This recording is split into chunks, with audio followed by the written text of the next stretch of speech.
이 시간 하나님께서 우리에게 주는 말씀은 사도행전 3장 1절에서 10절까지의 말씀입니다. 제가 보는 성경으로 신약 190쪽입니다.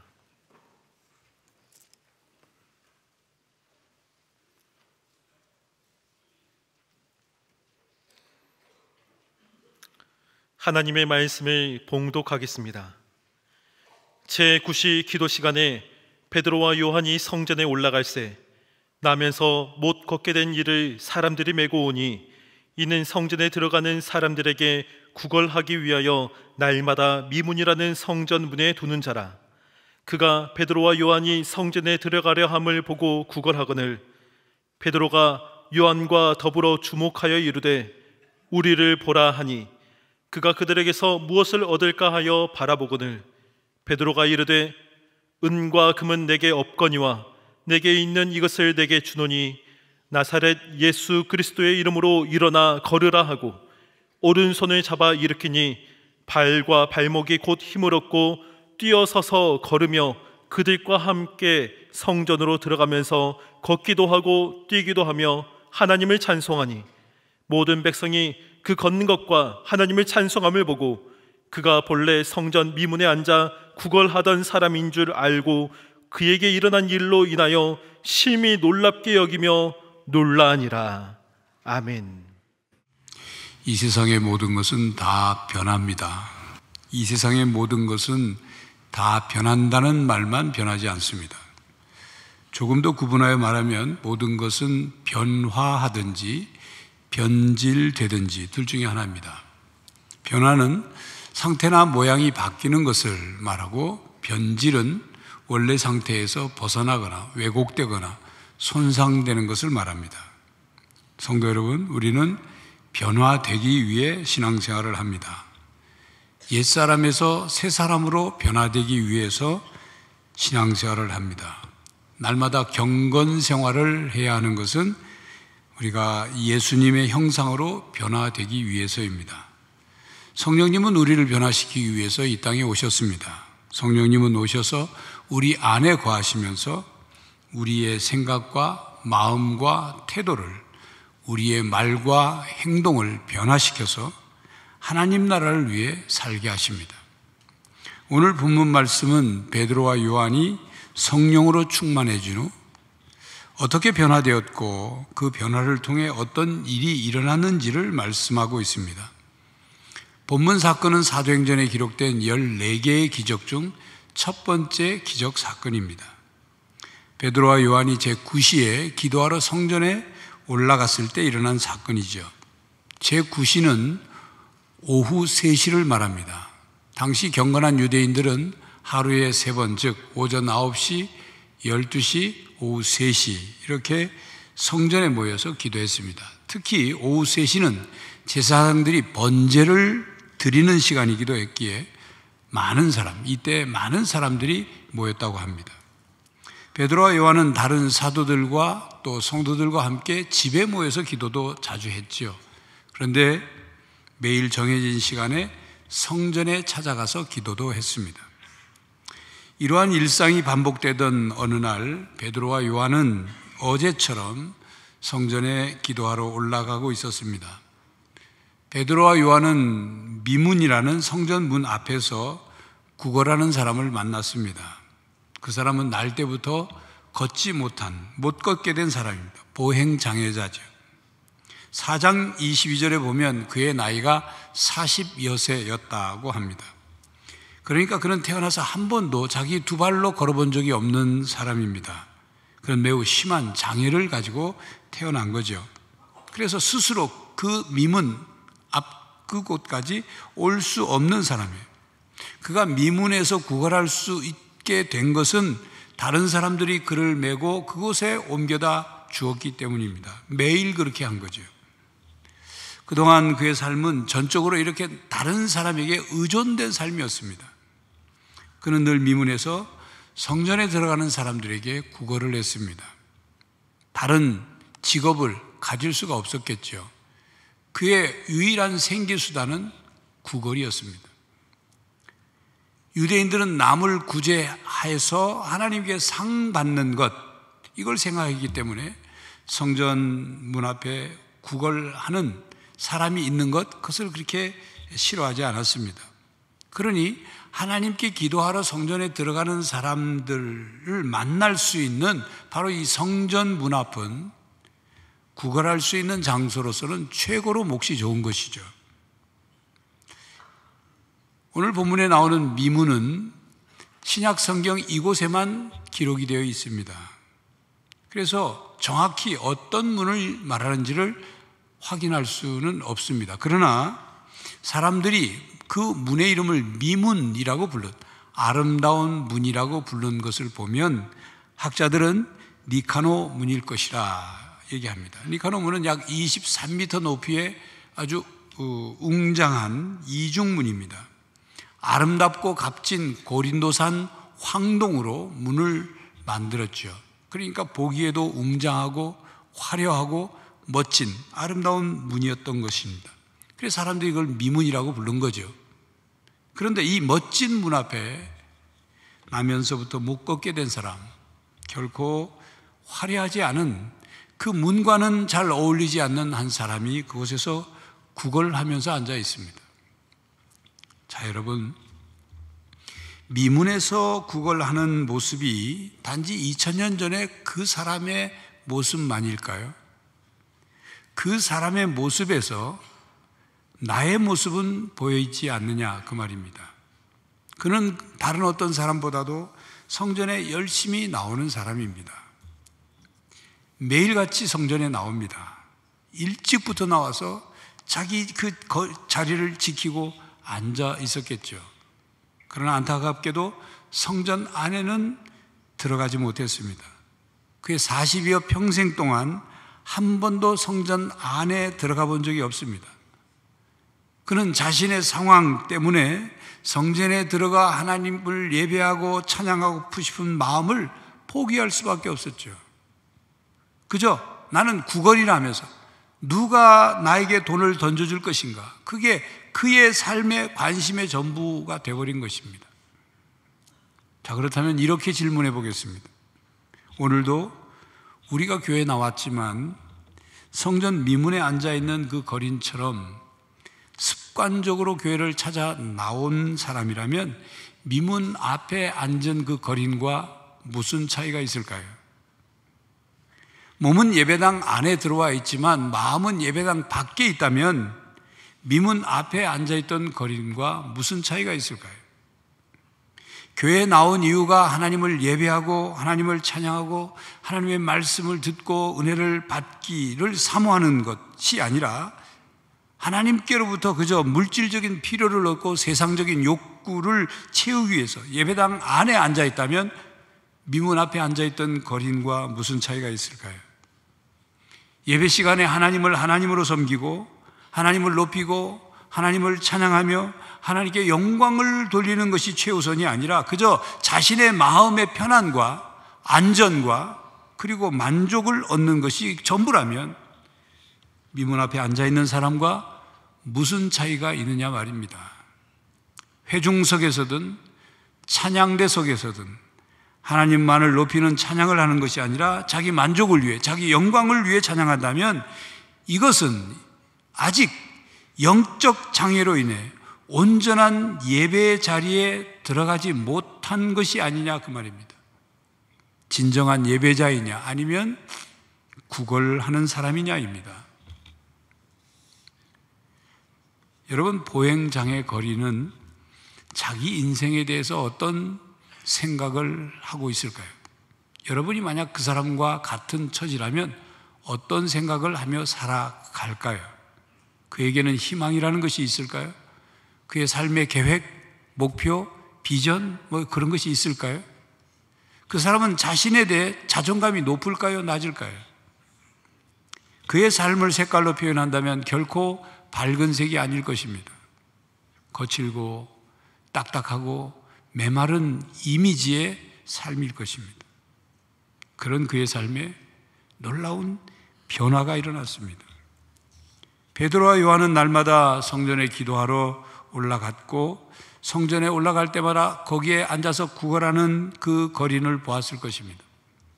그런데 베드로와 요한은 평소에는 매일 그곳에서 구걸하는 소리를 들었지만 덤덤하게 들었을 것입니다. 그런데 베드로와 요한은 그 구걸하는 사람이 너무도 눈에 익어서 그냥 사람으로, 구걸하는 사람으로 보인 것이 아니라 너무 눈에 익숙해서 그 자리에 늘 있었기 때문에 미문 앞에 있는 어떤 장식품, 어떤 물건처럼 그렇게 여기지는 않았을까요? 구걸하는 사람도 지나가는 모든 사람들에게 도와달라고 애걸복걸하며 간절히 소리치지 않았을 것입니다. 왜냐하면 그렇게 했다가 목소리가 남아나질 않으니까 말이죠.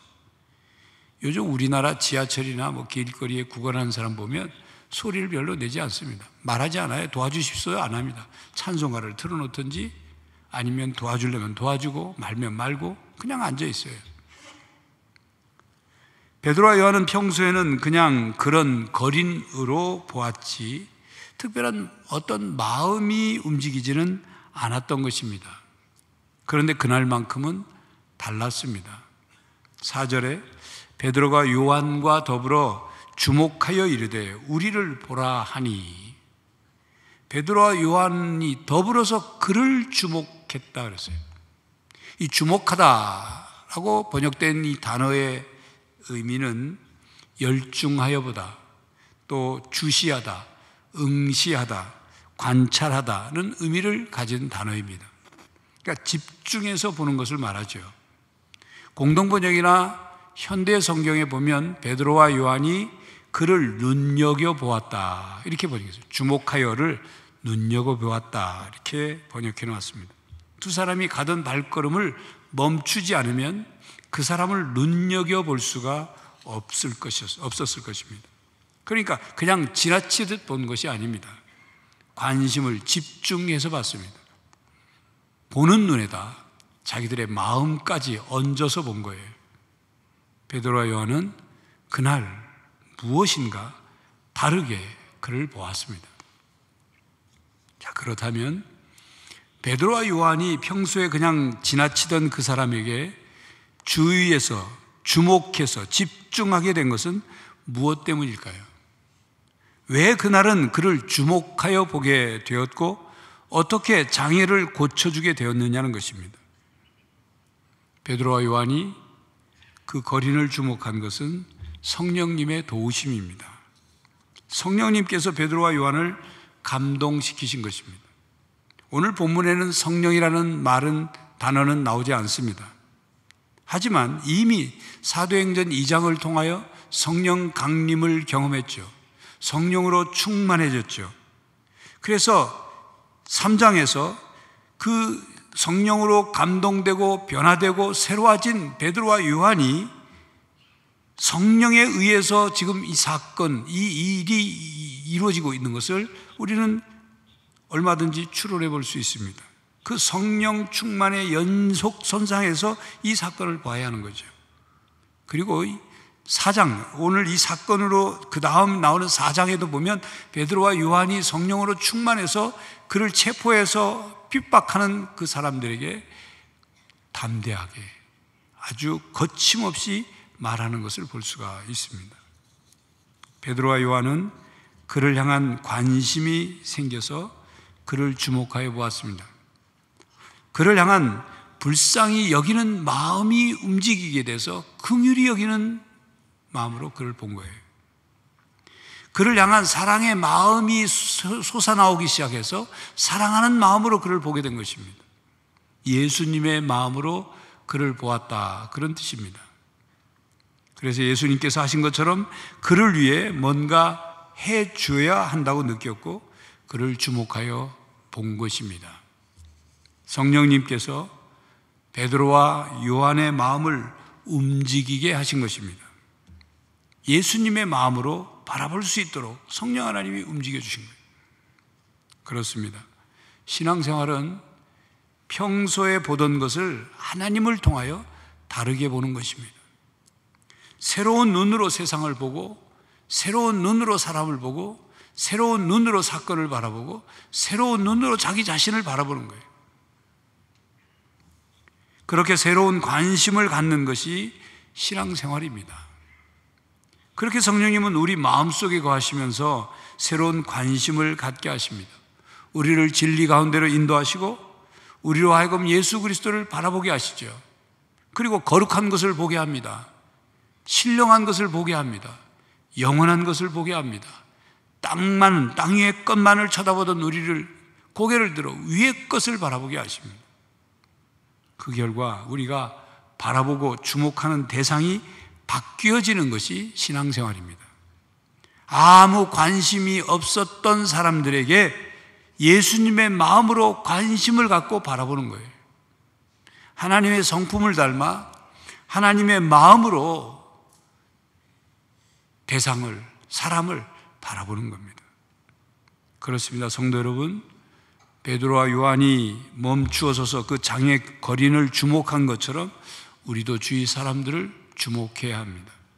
희망 없이 살아가는 사람들, 영원한 생명을 얻지 못한 사람들, 이 땅의 것만을 추구하느라 땅만 쳐다보고 사는 사람들, 조금 더 돈을 벌기 위해 양심도 체면도 그리고 윤리도 내팽개치고 사는 사람들, 먹고 사는 일 때문에 지칠 대로 지쳐 힘들어하는 사람들, 삶에 생기가 없어 마치 바람 빠진 타이어처럼 주저앉은 사람들, 상처 때문에 일어서지 못하는 사람들, 수많은 사람들 틈에서 무의미한 삶을 살고 있는 사람들을 우리는 주목해야 합니다. 그들에게 관심을 기울여야 합니다. 예수님께서 바로 이 일을 위해 이 땅에 오셨습니다. 그리고 우리 모두를 위해 십자가에서 죽으셨습니다. 그리고 우리를 새로운 피조물이 되게 하셨습니다. 그리고 오늘도 우리를 계속 변화시키고 계십니다. 성도 여러분, 변화된 새로운 눈으로 세상을 바라보고 새로운 눈으로 사람을 주목하여 바라보시기 바랍니다. 변화된 새로운 믿음의 눈으로, 소망의 눈으로, 사랑의 눈으로 바라보시기 바랍니다. 성령님께서 베드로와 요한의 마음을 움직이셨습니다. 성령님의 역사로 베드로와 요한은 가던 걸음을 멈추고 관심을 가졌습니다. 성령님께서 그들의 마음을 감동케 하셔서 평소에 갖지 못한 마음을 갖도록 하셨습니다. 불쌍히 여기는 마음을, 그를 한 인격체로 대하는 사랑의 마음을 갖게 하셨습니다.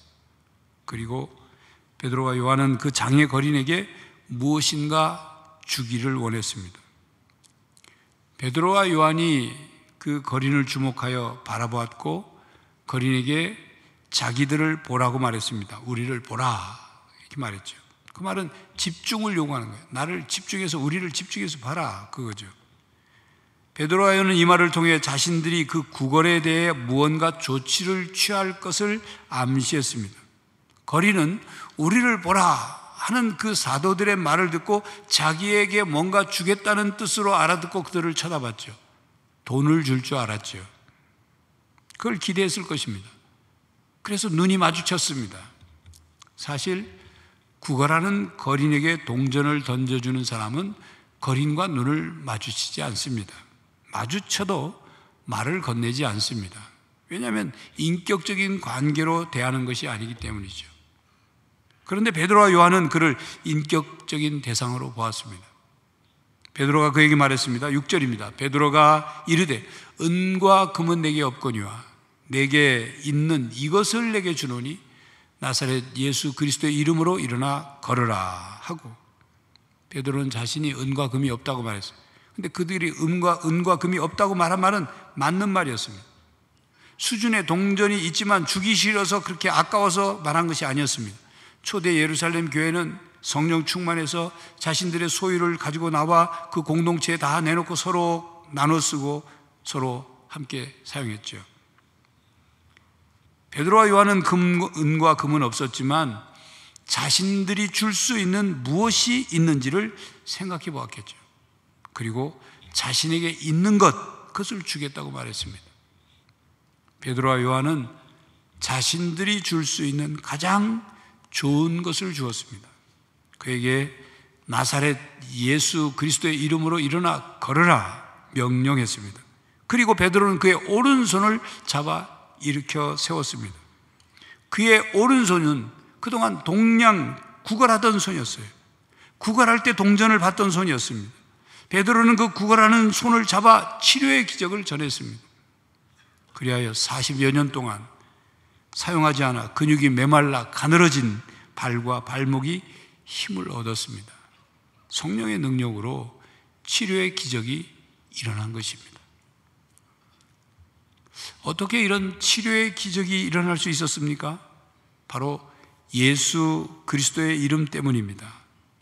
나사렛 예수의 이름의 권세와 능력으로 말미암아 날 때부터 걷지 못한 사람이 걸을 수 있게 되었습니다. 예수 그리스도의 이름으로 선포하고 명령한 말이 성령님의 역사를 통해서 치료의 기적을 일으켰습니다.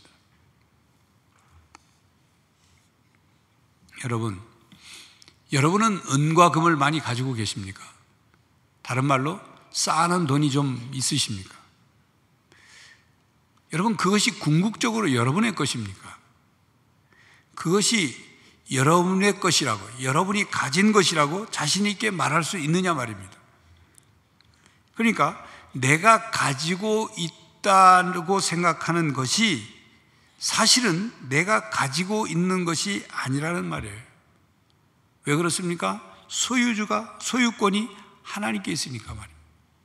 우리는 이 세상에 살면서 하나님께서 우리에게 빌려주신 많은 것들을 받아서 이 땅에서 사용하다가 죽을 땐 다 두고 가야 합니다. 우리는 주인이 아니라 청지기로 살아가는 겁니다. 우리는 소유주가 아니라 관리인으로 살아가는 겁니다. 자, 그런데 예수님께서 우리에게 주신 것이 있어요. 그게 뭡니까? 예수 그리스도의 이름입니다. 우리에게 예수 그리스도 이름 사용권을 우리에게 주셨습니다. 예수 그리스도를 주님으로 믿는 사람들에게 예수 그리스도의 이름을 사용할 수 있는 권세를 주셨습니다. 예수 그리스도의 이름 속에 능력을 담아 주셨어요. 예수 그리스도의 이름 안에 모든 능력이 담겨 있어요. 예수님의 인격과 성품과 그 공로와 능력과 그 모든 것이 담겨 있어요. 그리고 우리에게 예수 그리스도를 믿는 믿음을 주셨습니다. 그렇기 때문에 우리는 예수 그리스도의 이름으로 기도하죠. 그래서 하나님께 기도의 응답을 받습니다. 예수 그리스도의 이름으로 말씀을 가르치고 배웁니다. 예수 그리스도의 이름으로 세례를 베풀고 세례를 받습니다. 예수 그리스도의 이름으로 병이 낫고 표징과 기적이 나타납니다. 예수 그리스도의 이름으로 능력을 행합니다. 그리고 예수 그리스도의 이름으로 복음을 전합니다. 그리고 예수 그리스도의 이름으로 또한 고난을 받습니다. 이에 베드로와 요한은 성령님의 감동하심에 반응하였습니다. 성령님의 감동에 순종했습니다. 성령님의 감동에 순종하여 나사렛 예수 그리스도의 이름으로 일어나 걸으라 명령했습니다. 이 하나님의 역사가 일어났어요. 주님의 능력이 나타난 거죠. 기적이 일어난 것입니다. 그러므로 여러분, 교회가 가지고 있는 것, 교회가 자랑할 것은 풍부한 돈이나 물질이나 부동산이나 이런 것이 아닙니다. 교회가 가지고 있는 것은 예수 그리스도의 이름이고, 교회가 자랑할 것은 예수 그리스도의 이름과 그의 권세와 능력입니다. 그러므로 교회가 세상 사람들에게 줄 수 있고 또한 주어야 하는 것은 예수 그리스도의 이름입니다. 예수 그리스도의 복음을 줘야 하는 거죠. 예수 그리스도의 생명과 사랑을 줘야 합니다. 은과 금보다 더 좋은 것, 더 본질적이고 더 근원적이고 더 궁극적인 것은 예수 그리스도입니다. 삶의 모든 문제를 해결해 줄 수 있는 분은 예수 그리스도이십니다. 소망이 없는 세상에 예수 그리스도를 전해주는 것, 그것이 교회의 사명이고 그리스도인의 책임입니다. 예수 그리스도가 세상의 소망입니다. 예수 그리스도의 이름으로 날 때부터 걷지 못하는 장애자로 태어나 40여 년 동안, 평생 동안 주저앉아서만 살던 그가 드디어 일어서고 걷기도 하고 뛰기도 했습니다. 그는 40여 년 평생 동안 장애가 있었고 스스로 넘을 수 없는 장벽과 한계가 있었습니다. 그것 때문에 그는 체념하고 살았죠. 그 장애와 장벽과 한계가 허물어졌습니다. 완전히 새로운 삶이 시작됐습니다. 얼마나 기쁘고 신났을까요? 얼마나 기쁘고 신났을까요? 그런데 그가 그렇게 기뻐서 먼저 가족들에게 가서 자랑하러 집에 뛰어가지 않고 먼저 베드로와 요한과 함께 성전에 들어가면서 하나님께 찬송했다, 찬양했다. 8절에 그렇게 기록되어 있어요. 그러니까 그에게 하나님을 향한 갈망이 있었다는 얘기죠. 그는 구걸할 때 다른 사람들이 성전으로 들어가는 모습을 보면서 자신도 저들처럼 성전에 들어가 하나님께 예배하고 찬송하고 싶은 그런 갈망이 마음속에 있었던 것입니다. 또한 그가 예수 그리스도의 이름으로 치유를 경험하고 하나님을 찬송했다는 것을 보면 자신에게 하나님의 권능과 구원이 임하게 된 것을 깨달아 하나님을 찬송한 것입니다. 하나님께서 자신에게 행하신 놀라운 은혜를 깨닫고 기뻐하고 감사하고 찬양한 거죠. 그에게 영과 육의 치유와 회복이 일어났습니다. 하나님을 하나님으로 예배하게 되었습니다. 그의 삶에 새로운 희망이 생겼죠. 새로운 변화가 일어났습니다. 예수님에 대한 믿음이 생긴 것입니다. 그러므로 성도 여러분, 우리도 날마다 성령으로 우리의 마음이 변화되고 새로워지기를 바랍니다. 우리의 눈이 사람들을 새롭게 주목할 수 있기를 바랍니다. 삶의 진정한 희망이 없는 사람들에게 예수 그리스도의 이름을 전할 수 있기를 바랍니다. 세상의 소망이신 예수님을 전할 수 있기를 바랍니다.